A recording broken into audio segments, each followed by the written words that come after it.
ಇವತ್ತು ನಾನು ಮಾಡಲು ಹೊರಟಿರೋ ಒಂದು ರೆಸಿಪಿ ತುಂಬ ಟೇಸ್ಟಿಯಾಗಿರುತ್ತೆ, ತುಂಬ ಚೆನ್ನಾಗಿದೆ. ಮತ್ತು ಇದು ಬಿಸಿ ಬಿಸಿ ಅನ್ನ ಮತ್ತು ಬಿಸಿ ಬಿಸಿ ರೊಟ್ಟಿ ಚಪಾತಿ ಎಲ್ಲದಕ್ಕೂ ಸೂಪರ್ ಕಾಂಬಿನೇಷನ್ನು.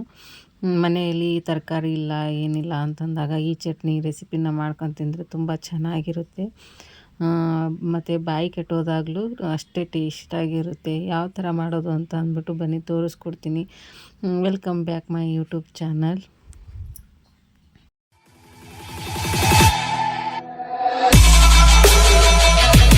ಓಕೆ.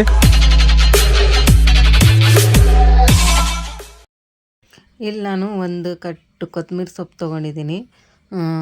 ಈ ಕೊತ್ತಂಬರಿ ಸೊಪ್ಪು ಈಗ ಅದನ್ನು ಎಲ್ಲ ನೀಟಾಗಿ ಸೋಸ್ಕೊಂಡು ತೊಳ್ಕೊಂಡು ತೊಗೊಂಬರ್ತೀನಿ. ಮತ್ತು ಇಲ್ಲಿ ಏನೇನು ತೊಗೊಂಡಿದ್ದೀನಿ ಅಂತ ತೋರಿಸ್ತೀನಿ. ಇಲ್ಲಿ 1 ಸ್ಪೂನ್ ಜೀರಿಗೆ ಮತ್ತು 1 ಈರುಳ್ಳಿನ ಇಷ್ಟು ಉದ್ದುದ್ದಾಗಿ ಕಟ್ ಮಾಡಿ ಇಟ್ಟಿದ್ದೀನಿ ನೋಡಿ. ಈ ಥರ ಕಟ್ ಮಾಡ್ಕೋಬೇಕು. ಮತ್ತು ಇಲ್ಲಿ ನಾನು ಬೆಳ್ಳುಳ್ಳಿ ತೊಗೊಂಡಿದ್ದೀನಿ, ಹುಣಸೆಹಣ್ಣು ತೊಗೊಂಡಿದ್ದೀನಿ. ಇಲ್ಲಿ ಸ್ವಲ್ಪನೇ ಹಸಿ ಶುಂಠಿ ತೊಗೊಂಡಿದ್ದೀನಿ. ಇಲ್ಲಿ ನಾನು ಉದ್ದಿನಬೇಳೆ ಮತ್ತು ಕಡಲೆಬೇಳೆ 1 ಸ್ಪೂನ್ ತೊಗೊಂಡಿದ್ದೀನಿ, ಒಂದೊಂದು ಸ್ಪೂನು ನೋಡಿ. ಇಲ್ಲಿ ಕೊತ್ತಂಬರಿ ಸೊಪ್ಪನ್ನ ನೀಟಾಗಿ ಸೋಸ್ಕೊಂಡು ತೊಗೊಂಬಂದಿದ್ದೀನಿ. ಇಲ್ಲಿ ಮೊದಲಿಗೆ ನಾವು ಒಂದು ಮಿಕ್ಸಿ ಜಾರ್ ತೊಗೋಣ. ಮಿಕ್ಸಿ ಜಾರ್ಗೆ ನಾನು ಈಗ ಕಟ್ ಮಾಡಿಟ್ಟಿರೋಂಥ ಈರುಳ್ಳಿನ ಹಾಕ್ತಾಯಿದ್ದೀನಿ. ಮತ್ತು ಈಗ ಬೆಳ್ಳುಳ್ಳಿ, ಅದಾದಮೇಲೆ ನಾನು ಹುಣಸೆ ಹಣ್ಣು ಹಾಕ್ತಾಯಿದ್ದೀನಿ ಮತ್ತು ಹಸಿ ಶುಂಠಿ ಹಾಕ್ತಾಯಿದ್ದೀನಿ. ಇಲ್ಲಿ 1 ಲಿಂಬೆಹಣ್ಣಿನ ಗಾತ್ರದಷ್ಟು ಹುಣಸೆಹಣ್ಣು ತೊಗೊಂಡಿದ್ದೀನಿ ನಾನು. ಮತ್ತು ಜೀರಿಗೆ ಹಾಕ್ತಾಯಿದ್ದೀನಿ. ಈಗ ಜೀರಿಗೆ ಹಾಕಿದ ಮೇಲೆ ನಾನು ಈಗ ರುಚಿಗೆ ತಕ್ಕಷ್ಟು ಉಪ್ಪು ಹಾಕ್ತಾಯಿದ್ದೀನಿ. ರುಚಿಗೆ ತಕ್ಕಷ್ಟು ಉಪ್ಪು ಹಾಕಿದ್ಮೇಲೆ ನಾನು ಖಾರಕ್ಕೆ 1 ಸ್ಪೂನ್ ಆಗೋಷ್ಟು ಖಾರ ತೊಗೊಂಡಿದ್ದೀನಿ, ಅಚ್ಚ ಖಾರ ಪೌಡ್ರ್ ತೊಗೊಂಡಿದ್ದೀನಿ. ಈಗ ಇದನ್ನು ಗ್ರೈಂಡ್ ಮಾಡ್ಕೊಂಬರೋಣ. ಈ ರೆಸಿಪಿ ನಾವು ಮಾಡ್ತಾಯಿದ್ರೆ ನಾವು ಪಲ್ಯ ಮತ್ತು ಸಾಂಬಾರು ಮಾಡೋದನ್ನೇ ಮರಿತೀವಿ, ಅಷ್ಟು ಟೇಸ್ಟಾಗಿರುತ್ತೆ. ಮಾತ್ರ ತುಂಬ ಚೆನ್ನಾಗಿರುತ್ತೆ. ಒಂದು ಸಲ ನೀವು ಟ್ರೈ ಮಾಡಿ ಹೇಗೆ ಬಂತು ಅಂತ ಅಂದ್ಬಿಟ್ಟು ನನ್ನ ಕಮೆಂಟ್ ಬಾಕ್ಸಲ್ಲಿ ತಿಳಿಸಿ. ನೋಡಿ, ಇಲ್ಲಿ ನಾನು ಕೊತ್ತಂಬರಿ ಸೊಪ್ಪನ್ನ ನೀಟಾಗಿ ತೊಳೆದು ಸಣ್ಣ ಕಟ್ ಮಾಡಿಟ್ಟಿದ್ದೀನಿ. ಈಗ ನಾನು ಒಲೆ ಹೊತ್ತಿಸ್ಕೊಳ್ತಾ ಇದ್ದೀನಿ. ಒಲೆನ ನಾನು ಲೋ ಫ್ಲೇಮಲ್ಲೇ ಇಟ್ಟು ಒಂದು ಬಾಣಲಿ ಇಟ್ಟಿದ್ದೀನಿ ನೋಡಿ. ಬಾಣಲಿ ಸ್ವಲ್ಪ ಕಾದ್ಮೇಲೆ ನಾನು ಈಗ 2ರಿಂದ 3 ಸ್ಪೂನ್ ಆಗೋಷ್ಟು ಎಣ್ಣೆ ಹಾಕ್ತಾಯಿದ್ದೀನಿ. ಮತ್ತು ಇದಕ್ಕೆ ಕೊತ್ತಂಬರಿ ಸೊಪ್ಪು ನಾವು ಎಷ್ಟು ಜಾಸ್ತಿ ಹಾಕ್ತೀವಿ ಅಷ್ಟು ಚೆನ್ನಾಗಿರುತ್ತೆ. ಈ ಚಟ್ನಿ ಮಾತ್ರ ಅಷ್ಟೇ ಚೆನ್ನಾಗಿರುತ್ತೆ. ಈಗ ನಾನಿಲ್ಲಿ ಕೊತ್ತಂಬರಿ ಸೊಪ್ಪು ಹಾಕ್ಬಿಟ್ಟು ನೀಟಾಗಿ ಹುರ್ಕೋತಾ ಇದ್ದೀನಿ ಎಣ್ಣೆಯಲ್ಲಿ. ಚೆನ್ನಾಗಿ ಹುರ್ಕೋಬೇಕು. ಈಗ ಉರಿನ ನಾವು ಲೋ ಫ್ಲೇಮಲ್ಲೇ ಇಟ್ಟು ಹುರ್ಕೋಬೇಕು.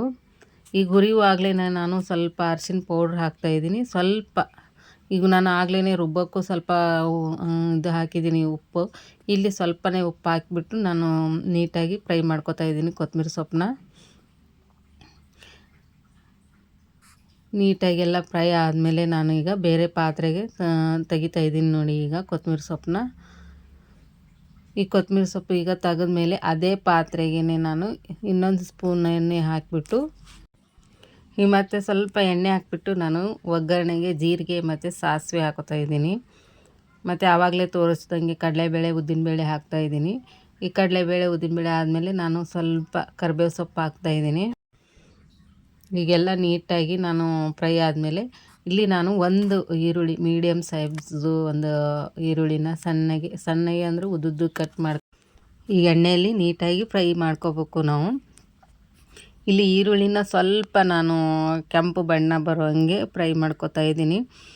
ಮಾತ್ರ ಇದು ಚಟ್ನಿ ಮಾಡುವಾಗ ಸ್ಟೋವ್ ಮಾತ್ರ ಲೋ ಫ್ಲೇಮಲ್ಲೇ ಇರಬೇಕು ನೋಡಿ. ನೀಟಾಗಿ ಫ್ರೈ ಮಾಡ್ಕೋಬೇಕು. ಇದಿಷ್ಟು ಆದಮೇಲೆ ಈಗ ನಾನು ಈಗ ರುಬ್ಬಿರೋನ ಆವಾಗಲೇ ರುಬ್ಬಿದ್ನಲ್ಲ ಆ ಈರುಳ್ಳಿ ಮತ್ತು ಖಾರ ಎಲ್ಲನೂ ಈಗ ಅದಕ್ಕೆ ಹಾಕ್ತಾಯಿದ್ದೀನಿ. ಇಷ್ಟೇ ಇದು ರೆಸಿಪಿ, ತುಂಬ ಚೆನ್ನಾಗಿರುತ್ತೆ. ಮತ್ತು ಮನೇಲಿ ತರಕಾರಿ ಇಲ್ಲ ಏನಿಲ್ಲ ಅಂದಾಗ ಒಂದು ಈರುಳ್ಳಿ ತಗೊಂಡು ಈ ಥರ ಮಾಡ್ಕೊಂಡು ಚಟ್ನಿ ತಿಂತಾಯಿದ್ರೆ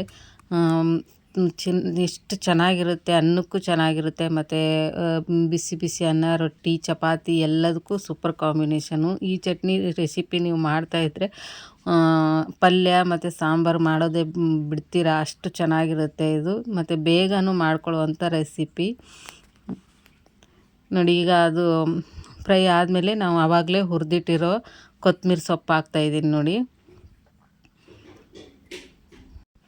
ಈ ಕೊತ್ತಂಬರಿ ಸೊಪ್ಪನ್ನ ನಾನು ಎಲ್ಲ ನೀಟಾಗಿ ಇದರಲ್ಲಿ ರುಬ್ಬಿರೋ ಮಿಶ್ರಣದಲ್ಲಿ ನೀಟಾಗಿ ಕಲಿಸ್ತಾ ಇದ್ದೀನಿ ನೋಡಿ ಎಷ್ಟು ಚೆನ್ನಾಗಿ ಬಂದಿದೆ ಕಲರು. ನೋಡಿ ತೋರಿಸ್ತಾ ಇದ್ದೀನಿ ನಾನು ಎಷ್ಟು ಚೆನ್ನಾಗಿ ಕಲರು ಬಂದಿದೆ ಚಟ್ನಿದು. ಯಾರಿಗೆಲ್ಲ ಈ ವಿಡಿಯೋ ಇಷ್ಟ ಆಯಿತು ಲೈಕ್ ಮಾಡಿ, ಶೇರ್ ಮಾಡಿ, ಕಾಮೆಂಟ್ ಮಾಡಿ. ಮತ್ತು ಹೊಸದಾಗಿ ಯಾರು ನೋಡ್ತಾ ಇದ್ದೀರಾ ಪ್ಲೀಸ್ ಸಬ್ಸ್ಕ್ರೈಬ್ ನೋಡಿಕೊಂಡು ನೋಡಿ ನನ್ನ ಚಾನಲ್ನ. ಇಲ್ಲಿ ನಾನು ತಟ್ಟೆಗೆ ಸರ್ವ್ ಮಾಡಿನೂ ತೋರಿಸ್ತಾ ಇದ್ದೀನಿ ಬಿಸಿ ಬಿಸಿ ಅನ್ನಕ್ಕೆ. ನಾನಿಲ್ಲಿ ಅನ್ನ ಹಿಡ್ಕೊಂಡು ಮತ್ತು ಚಟ್ನಿನೂ ಹಾಕ್ಕೊಂಡು ತಿಂದೆ. ತುಂಬ ಚೆನ್ನಾಗಿತ್ತು, ಮಾತ್ರ ಟೇಸ್ಟಾಗಿಯೂ ಇತ್ತು. ನೋಡಿ ಇಲ್ಲಿ ನಾನು ಚಟ್ನಿನ ಹಾಕ್ಕೊಂಡು ಈಗ ಕಲಸಿ ತೋರಿಸ್ತೀನಿ. ಈಗ ಇದಕ್ಕೇ ನಾನು ಸ್ವಲ್ಪ ತುಪ್ಪ ಹಾಕ್ಕೊಂಡು ತಿಂದೆ, ಮಾತ್ರ ಅಷ್ಟೇ ಟೇಸ್ಟಾಗಿತ್ತು. ಮಾತ್ರ ಒಂದು ಸಲ ನೀವು ಟ್ರೈ ಮಾಡಿ ಹೇಗೆ ಬಂತು ಅಂತ ಅಂದ್ಬಿಟ್ಟು ನನ್ನ ಕಮೆಂಟ್ ಬಾಕ್ಸಲ್ಲಿ ತಿಳಿಸಿ. ಯಾರಿಗೆಲ್ಲ ಈ ವಿಡಿಯೋ ಇಷ್ಟ ಆಯಿತು ಲೈಕ್ ಮಾಡೋದನ್ನ ಮರಿಬೇಡಿ. ನಾನು ಮತ್ತೆ ಬರ್ತೀನಿ ಬೇರೆ ರೆಸಿಪಿಯೊಂದಿಗೆ. ಅಲ್ಲಿವರೆಗೂ ಎಲ್ಲರಿಗೂ ಬಾಯ್ ಬಾಯ್.